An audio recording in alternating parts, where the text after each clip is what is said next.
Assalamu alaikum.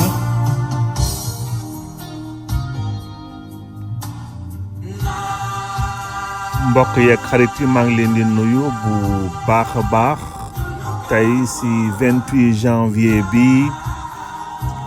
amaat mbégte bu rëy présenté leen seen éphéméride yi sunu 28 janvier ñoo ngi ko classé ci ay date yi nga xam ni pour jéem a positiver neen dañ ko jàppee rek date yi nga xam ne sunu réew sunu askan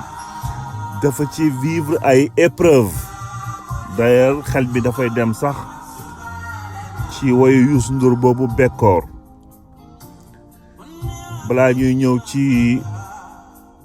woyu Youssou Ndour boobu dañ ko màndargal ba pare balaa ñu ci ñëw en tout cas sunu 28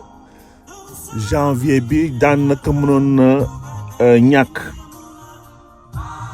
bu at bi mënoon jeex sax ci 364 jours donc sunu éphéméride yi si 5 ponk yi ñu war a développé tey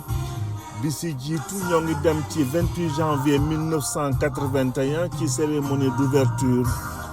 bu états généraux de l'éducation et de formation ci Sénégal Habib Thiam dirigé woon ko assise yooyu nag ñu enregistré woon ay participation wu kilifa diine yi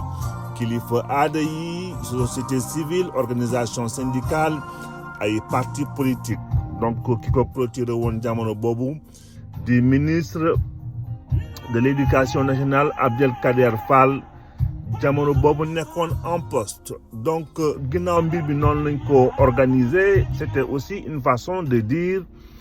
que éducation c'était une affaire de toute une nation donc ku ci ne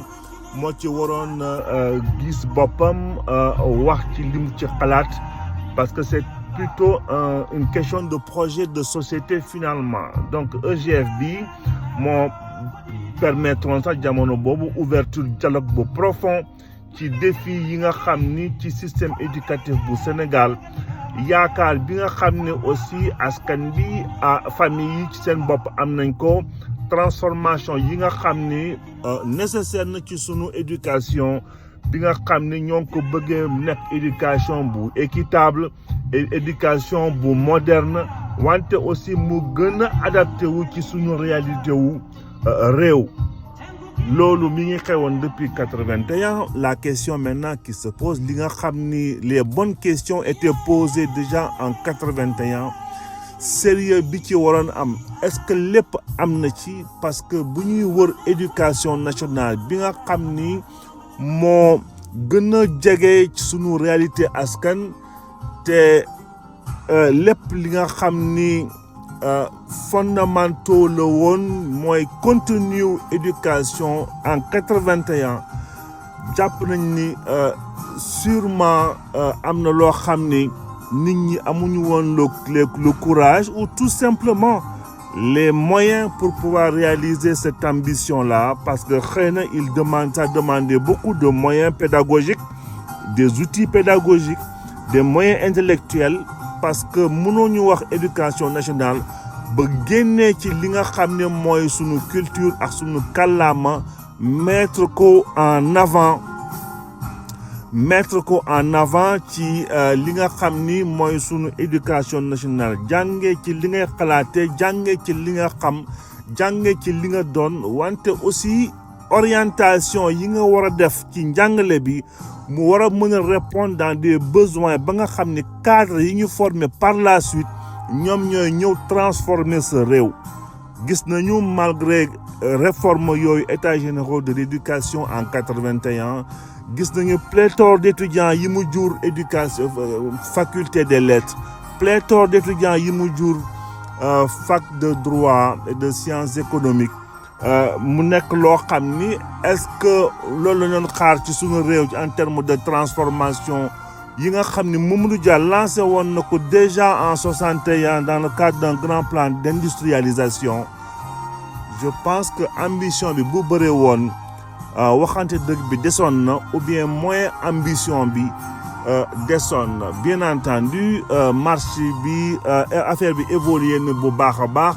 wante ba tey tant que orienté wuñu ci li nga xam ni foofu la ñu bëgg a yegg ci transformation bi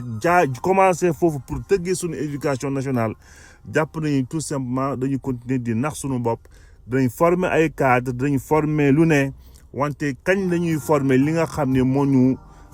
génnee ci situation bi nga xam ne du ñu tàllal loxo parce que effectivement question tàllal loxo la mu permettre ñu d'ailleurs ñu en phase de transition ñëw ci sunu deuxième point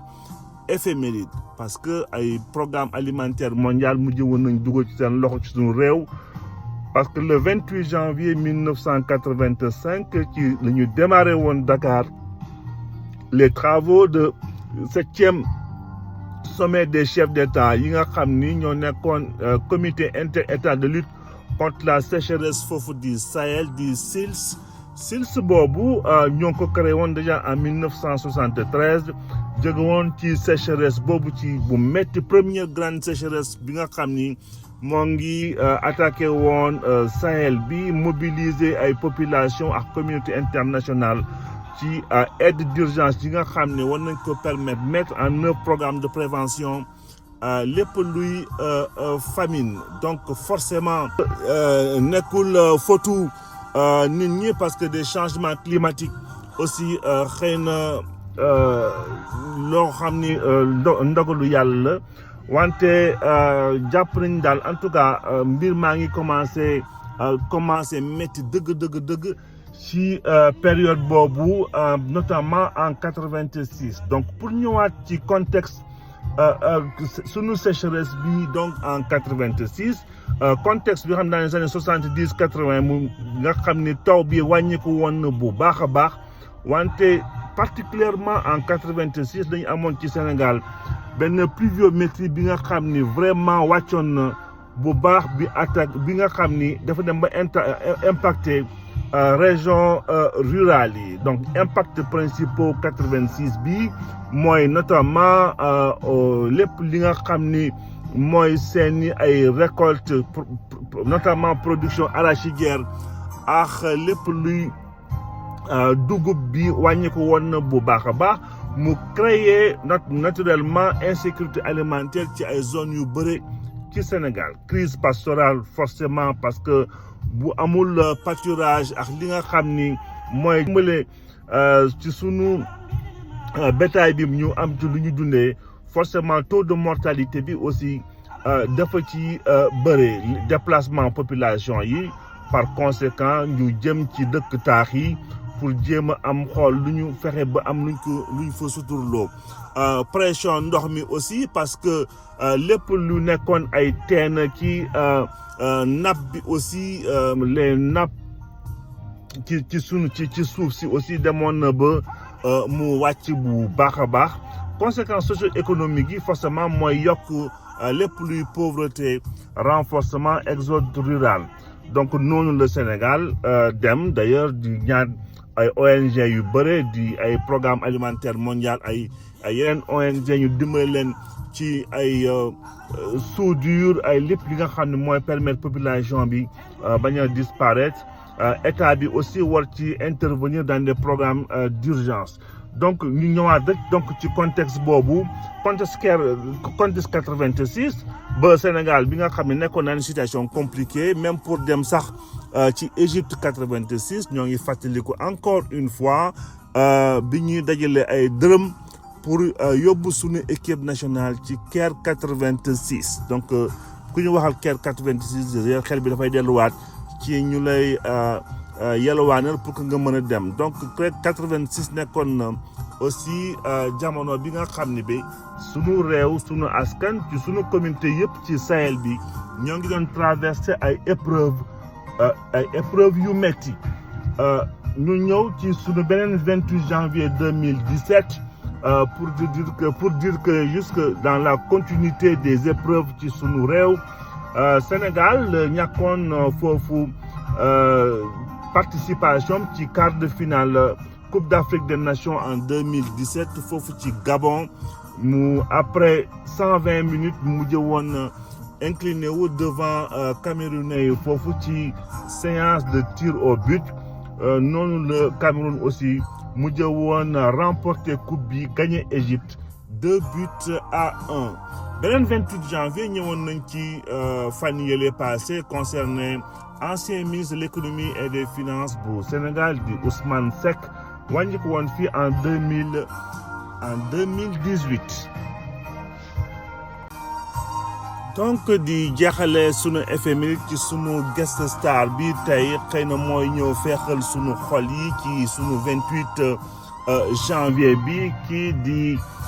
Aminata Sow Mbaye bi nga xam ni moom lañ fi bëggoon tey rendre hommage Aminata Sow Mbaye donc wàññi ko woon fii le 28 janvier 2021 Aminata Sow Mbaye donc amoon def ay jaar-jaar yu bëri nag ci ay œuvre am parmi œuvre am yi di Mademoiselle ñi nga xam ni mi ngi génnoon en 84 wante ci édition Paris le pur sang du mortier paru en 2001 ci édition Xamal Sénégal aussi amoon nañu ci Ndar foofu édition Xamal moom nag ñu ràññee ko woon ko bu baax même ci domaine sportif parce que nekkoon na fi championne du Sénégal 400 mètres et vice-championne d'Afrique occidentale française ci basketball 95 lañ ko defoon aussi présidente régionale de Saint-Louis bu fédération féminine du Sénégal Aminata Sow Mbaye tey bëggoon nañ ko fi forcément rendre hommage ci ay jaar-jaaram ci li nga xam ni liggéey na ko fi balaa mu fi dem jaar aussi ci collège bii di Ahmed Fall bu Saint-Louis ñu nommé woon ko institutrice Dagana après Saint-Louis en 87 ñu nommé ko directrice de l'école d'application des écoles normales régionales de Saint-Louis 91 noonu la nekkoon présidente de la fédération des associations donc féminines du Sénégal donc ñu xamee woon ko comme ni ñu waxee léegi son parcours sportif ak œuvre yi nga xam ni bàyyi na ko fii balaa muy dem. donc ñu constaté que 28 janvier bi nekk na 28 janvier épreuve ci sunu réew parmi yeneen dates yi nga xam ne yombul di ko mandargale nii mais xol bi di feex ci kilifa ju mag ji di Aminata Sow Mbaye ci li mu fi liggéey aussi li mu défendre aussi ci cause féminine lañ ñaanal bésum jàmm ba ëllëg dikkaat fii ak mbégte bu rëy ci 28 janvier bi yeggalee waxtaan bi di sàkku ci borom bi suturaal ñu barkeel wërsëg lekk njaboot li ba ëllëg incha allah dikkaat fii ak mbégte bu rëy yeggalee waxtaan bi bonne journée à tout le monde.